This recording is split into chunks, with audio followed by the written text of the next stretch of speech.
Duty സമയത്ത് സ്വകാര്യ practice നടത്തിയ സർക്കാർ വനിതാ ഡോക്ടറെ വിജിലൻസ് സംഘം പിടികൂടി. ആശുപത്രിയിൽ ജോലി നോക്കേണ്ട സമയത്ത് ഡോക്ടർ സ്വകാര്യ പ്രാക്ടീസ് നടത്തിയതായി വിജിലൻസ് പരിശോധനയിൽ കണ്ടെത്തി. കൊട്ടാരക്കര താലൂക്ക് ആശുപത്രിയിലെ ഗൈനക്കോളജിസ്റ്റ് ഡി പ്രിയയുടെ സ്വകാര്യ പ്രാക്ടീസാണ് വിജിലൻസ് സംഘം കൈയോടെ പിടികൂടിയത്. ഡോക്ടർ പ്രാക്ടീസ് നടത്തുന്ന കൊട്ടാരക്കര ചന്തമുക്ക് ഡോക്ടേഴ്സ് ലൈനിലെ വീട്ടിലും സമീപത്തെ മെഡിക്കൽ സ്റ്റോറിലും താലൂക്ക് ആശുപത്രിയിലും സംഘം ഒരേ സമയത്ത് തെരച്ചിൽ നടത്തി. വെള്ളിയാഴ്ച 2 മുതൽ 8 വരെയായിരുന്നു ഡോക്ടർക്ക് ആശുപത്രിയിൽ ജോലി സമയം. 3 മണിയോടെ വിജിലൻസ് ഉദ്യോഗസ്ഥർ എത്തുമ്പോൾ ആശുപത്രിയിൽ നിരവധി രോഗികൾ ഡോക്ടറെ കാണാൻ കാത്തിരിക്കുകയായിരുന്നു.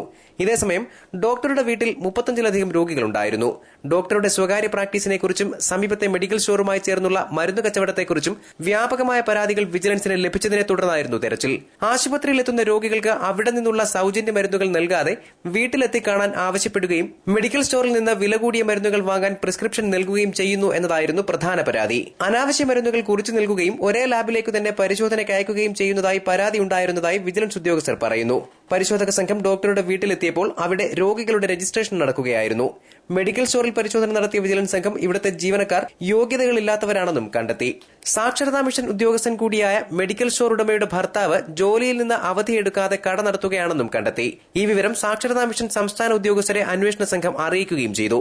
മെഡിക്കൽ സ്റ്റോറിലെ ക്രമക്കേടുകൾ സംബന്ധിച്ച് ബന്ധപ്പെട്ടവർക്ക് സംഘം റിപ്പോർട്ട് നൽകും.